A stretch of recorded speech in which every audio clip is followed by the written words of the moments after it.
Kararating lang namin dito sa tahanan ng mga nonyes. Ayan. Welcome! Welcome home! Welcome. Ayan, ito ang bahay nila. Ayan, si Gabat. Ayan. Hello.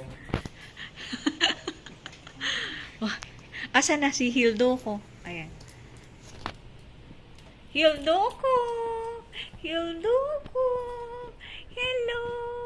Hello! Hello, Ate Gwen! Hello, Ate Gwen! Hi guys! Welcome back sa aking YouTube channel. So, first day ko ngayon dito sa Seattle. At nandito si Hildoko. Busy panunood.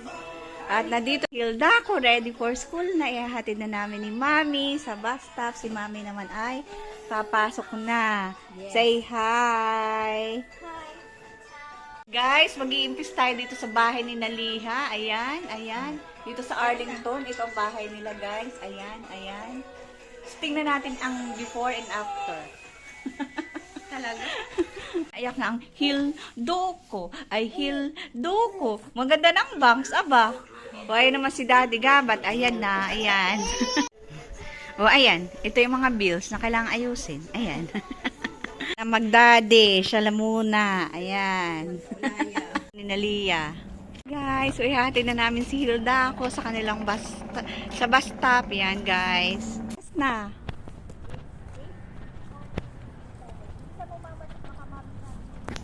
Hi guys! Morning! Kasama namin si Mama Cho at mga katulong daw dito. Kaya siya muna, tinuturo ko kung saan ang bus pick up point ni Ate Gwen at saka drop off.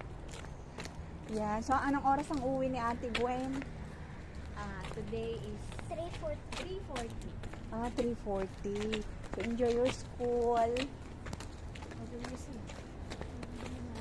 Mama Cho. Mama Cho. Yan. Saan tayo? Saan tayo? Dito lang tayo Mama Cho sa kanto. Saan kanto? Dito. Dito? Oo, dito ang bus. Ang point. Yung? Sa morning, dito yung kanyang pick up point. Sa kabilang side, opposite side. Di pa. Ito yung nakaharap pala sa akin. Paano yung YouTube? Dali na. Ayan na yung bus ni Hilda ko. Waiting na lang. Ay, hindi siya idadrop ng school. Ayan na yung bus. O, saan sa? Bakit hindi minto? Hindi sila pwede mag-overtake. Bawal yung bigyan. Ayan na yung bus nila. Tingnan mo sa kabilang side, nakastop din ang sasakyan. Bawal na sila yung Ayan na, nahatid na namin si Wentot. Ayan yung kanyang school bus. Saan kaya siya nakapwesto? Nagbababay pa siya. hindi. Daan lang ang bus nila. Ayan na. May ano pa din, may 1 meter. Ayan, malis ang bus ni Hilda. So, saan ang susunod? Papasok naman ako. Ihatid ni Gilbert. Oo. Pagkahatid. Pagkahatid, ay di, kayo naman dalawa magkaumuman, maghapon. Isasalang ko na yung mga labada. O tuwing kailan kayo naglalaba. Anytime, basta pag halimbawa, walang schedule si Ate. Dito na baga tayo? Ay, maliligaw si Mama Jo. Ay ko. Kaagad ko sa pupulutin. Ay, hala. Sa bahay ni Nalia. So, ikutin namin ang kanilang likod. Yan. Ito. Walang tanim ang kanilang halamanan. Yan.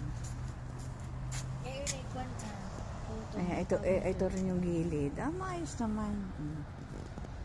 Kailangan mo lang magtanim pag may time ka. Wala nangantay. Ano ito, apple?